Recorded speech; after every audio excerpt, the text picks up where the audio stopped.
C. Check.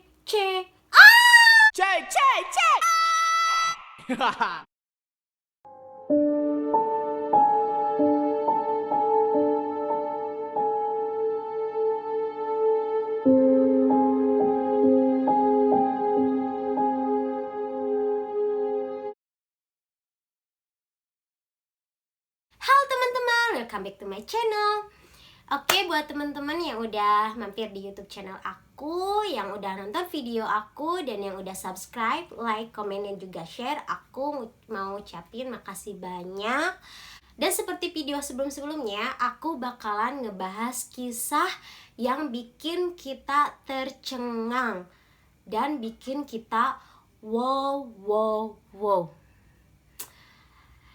Oke, sebelum ke topik pembahasan, kalau misalkan nanti kalian suka, jangan lupa kalian subscribe, like, komen, dan juga share. Dan jika menurut kalian isi topik ini belum lengkap, kalian boleh komen di bawah ini. Dan yang terakhir yang paling penting, kalian klik tombol lonceng agar kalian tidak ketinggalan informasi di YouTube channel ini.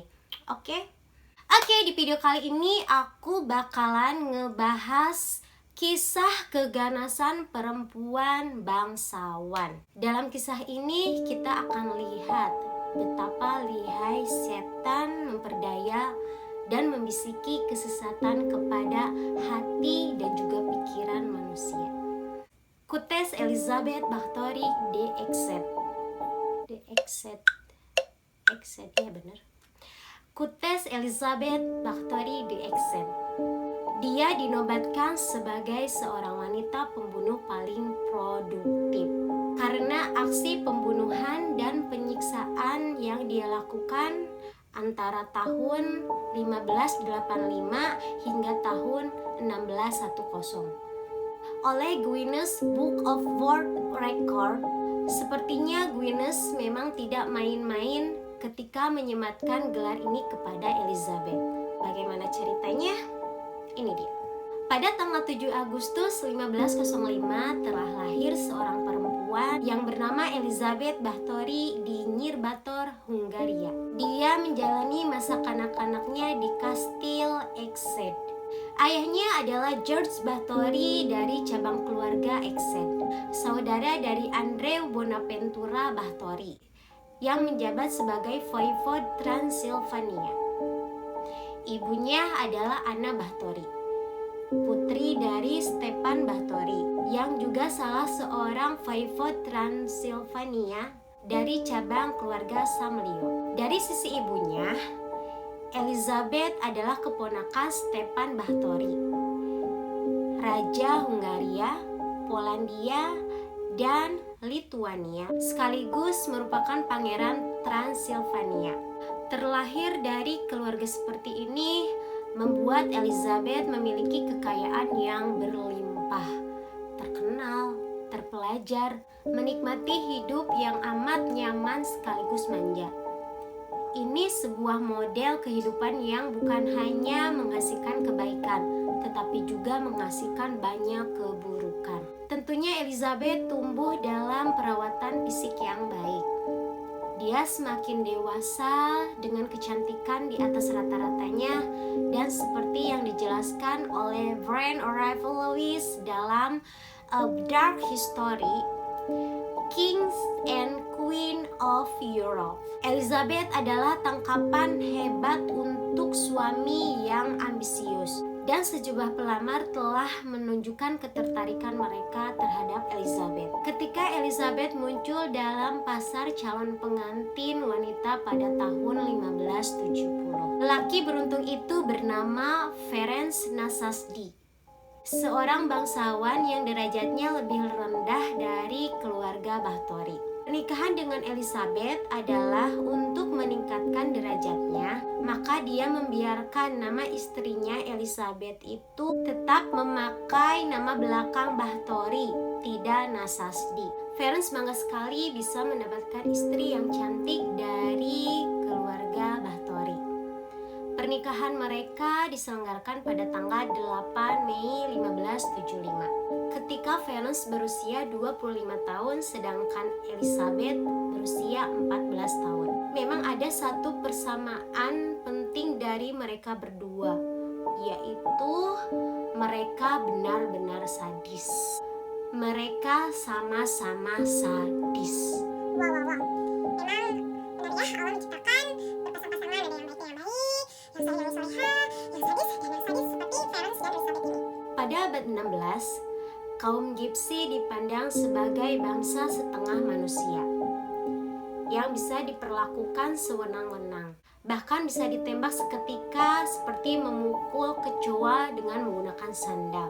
Ketika masih anak-anak, Elizabeth pernah menyaksikan eksekusi atas seorang kaum Gipsi yang telah dipitnah. Orang Gipsi yang malang ini dituduh berkhianat, dan hukuman bagi perbuatan itu adalah kematian. Walaupun baru sekedar tuduhan, orang-orang menonton pertunjukan mengerikan itu. Dan pertunjukan baru berhenti ketika orang Gipsi dan kuda yang malang itu sudah tidak bergerak lagi. Nah teman-teman, pengalaman ini mungkin yang menyebabkan Elizabeth menjadi seperti apa yang dikenal di dunia ini tentang dirinya. Florence juga adalah seorang lelaki yang sadis, walaupun tetap saja kesadisannya dikalahkan oleh kesadisan istrinya. Dia memiliki sifat temperamental yang kalau tersulut akan membuatnya memukul dan mencabuk secara membabi buta. Karena itulah dia dikenal sebagai kesatria hitam dari Hungaria. Ibunya sendiri mengatakan bahwa dia memang agak bodoh, tetapi dunia lelaki pada saat itu adalah kekerasan dan perang. Reputasi seorang bangsawan lelaki dibentuk di medan perang, bukan di bangku-bangku sekolah. Menulis, membaca, dan belajar identik untuk perempuan dan pendeta. Ketika serangan-serangan pasukan Turki Utamani seringkali menghantam wilayah Hungaria dan Polandia, sang kesatria hitam menjadi amat dibutuhkan di medan perang dan menjadi amat jarang pulang. Di tengah kerajaan Eropa pada abad 16, berkembang perilaku menikah dengan anggota keluarga dekat. Pada kerajaan bahkan mengarah pada insest. Hal ini dilakukan untuk menjaga kemurnian darah bangsawan sekaligus untuk menjaga kendali kekuasaan. Hal ini juga dilakukan oleh orang tua Elizabeth, yaitu George Báthory dan Anna Báthory, yang merupakan keluarga dari Báthory. Model perkawinan seperti ini sebenarnya amatlah bermasalah karena akan menghasilkan keturunan-keturunan yang buruk, baik secara mental maupun fisik. Banyak yang menderita skizofrenia, sadomasochisme, seksualitas ganda, dan sifat sadis murni seperti yang diwarisi oleh Elizabeth. Elizabeth sendiri menunjukkan gejala-gejala yang mencemaskan pada usia 4 atau 5 tahun. Dia mengalami kejang-kejang epileptik. Pada perkembangan selanjutnya, kejang-kejang ini menjadi kemarahan-kemarahan yang tidak tertahankan. Kejangan-kejangan ini menjadi kemarahan-kemarahan yang tidak tertahankan. Elizabeth pun memiliki sifat ketidakstabilan mental. Sekali waktu dia akan terlihat bersikap dingin dan menjauh. Pada kali lain dia akan bersikap meledak-meledak dan kejam. Sebagai putri bangsawan yang besar, tentunya Elizabeth sangat dimanja. Dia akan mendapatkan semua yang dia inginkan dan dia akan melakukan apapun yang ingin dia kehendaki. Segala pendidikan kedisiplinan tidak diterapkan kepada dirinya, sehingga dia tumbuh menjadi wanita yang kejam dan sombong. Dia amat mengagumi dan terobsesi dengan kecantikannya sendiri. Wow. Kita bisa bayangkan betapa menyebalkannya kalau misalkan kita berada di dekat perempuan seperti ini. Seperti yang telah disebutkan tadi, bahwa si suami Elizabeth jarang sekali berada di rumah dalam waktu yang lama. Kekosongan ini jadi semakin parah ketika diisi oleh orang-orang yang keji. Elizabeth tinggal di kastil Kastal yang terletak tinggi di pegunungan Karpatia, sebelah barat laut Hungaria. Dan dia ditemani oleh Clara, yaitu bibinya yang memiliki sifat masokis dan kejam, juga ahli mencabut. Tidak hanya ditemani dengan Clara, Elizabeth juga ditemani oleh pelayannya yang bernama Tarko, yang memperkenalkan ilmu gaib dan ilmu meracik berbagai ramuan dan racun. Pengaruh teman memang luar biasa dan lengkaplah sudah. Elizabeth begitu memuja kecantikannya. Dia seringkali menghabiskan waktu yang lama untuk duduk di depan cermin dan merias diri. Disitulah dia mengagumi parasnya sendiri. Seiring berjalannya waktu, jelas saja usianya jadi semakin tua. Saat itulah terjadi sesuatu yang paling ditakuti oleh Elizabeth, yaitu munculnya kerutan di wajahnya dan membuat kecantikannya memudar. Karena kerutan itu tentu saja menjadi mimpi buruk di siang bolong bagi Elizabeth. Suatu hari, ketika Elizabeth sedang duduk di depan cermin dan seorang pelayan wanita berdiri di belakangnya sambil menyisir rambut Elizabeth yang panjang. Tanpa sengaja, si pelayan ini menarik rambut Elizabeth dengan tangannya. Lalu bangsawan ini mengaduh. Elizabeth murka dan menampar wajah si pelayan itu dengan sekeras-kerasnya, hingga darah membuncah dari hidung si pelayan tersebut. Darah pun menetes ke punggung tangan pelayan itu, dan Elizabeth menyaksikan dengan sendirinya.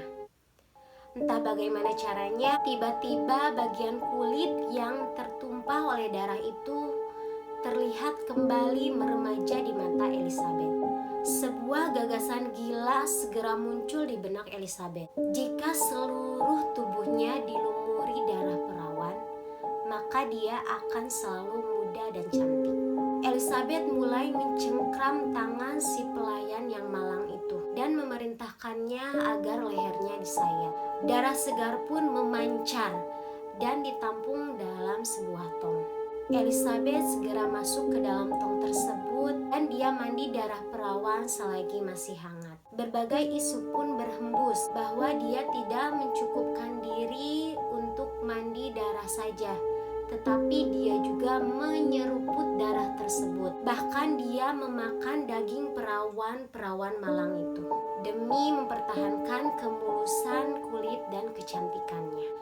Wanita bangsawan yang sadis ini semakin liar. Awalnya satu persatu pelayannya yang masih perawan menjadi korbannya. Dia memperkerjakan 5 pelayan yang paling dia percayai untuk membantunya melaksanakan hobinya yang kejam dan tidak masuk akal itu. Para pelayannya tidak berani untuk muka mulut, untuk membongkar keanehan dan kesadisan majikannya itu. Jika ada yang berani terhadap Elizabeth, maka mereka akan menerima hukuman yang amat kejam. Elizabeth pernah menjahit mulut si pelayan yang banyak bicara. Para gadis-gadis itu dipukuli hingga berdarah-darah, dan tubuhnya digosok daun jelatang yang menyengat.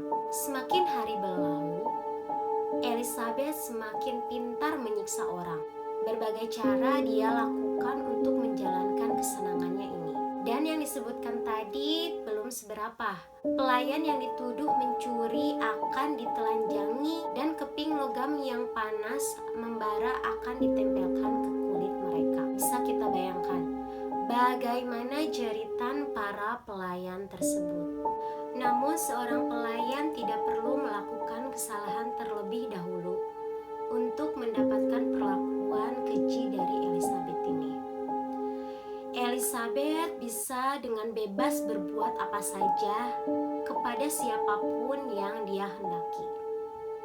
Dia memilih sekehendak hati, mau pelayan yang ingin disiksa atau dibunuhnya.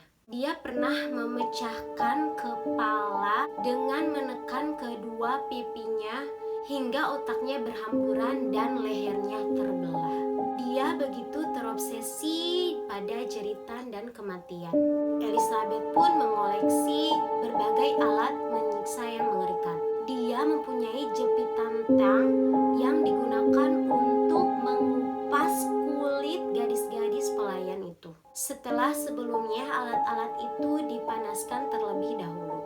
Dia juga punya kerangka dengan duri-duri yang akan menusuk para gadis itu hidup-hidup. Tongkat-tongkat besi panas pun dia gunakan untuk menandai kulit si korban. Dia seringkali membakar korbannya, sementara dia mengawasi dengan penuh perhatian. Seolah jeritan-jeritan kesakitan itu adalah simfoni yang indah di telinganya. Teman-teman, mungkin dicukupkan sekian dulu untuk cerita kisah tentang Elizabeth. Kita next di video selanjutnya. Oke, untuk teman-teman, kalau kalian suka jangan lupa kalian subscribe, like, komen, dan juga share. Dan yang terakhir, yang paling penting, kalian klik tombol lonceng agar kalian tidak ketinggalan informasi di YouTube channel ini. Oke, sampai jumpa lagi. Bye-bye. Cek.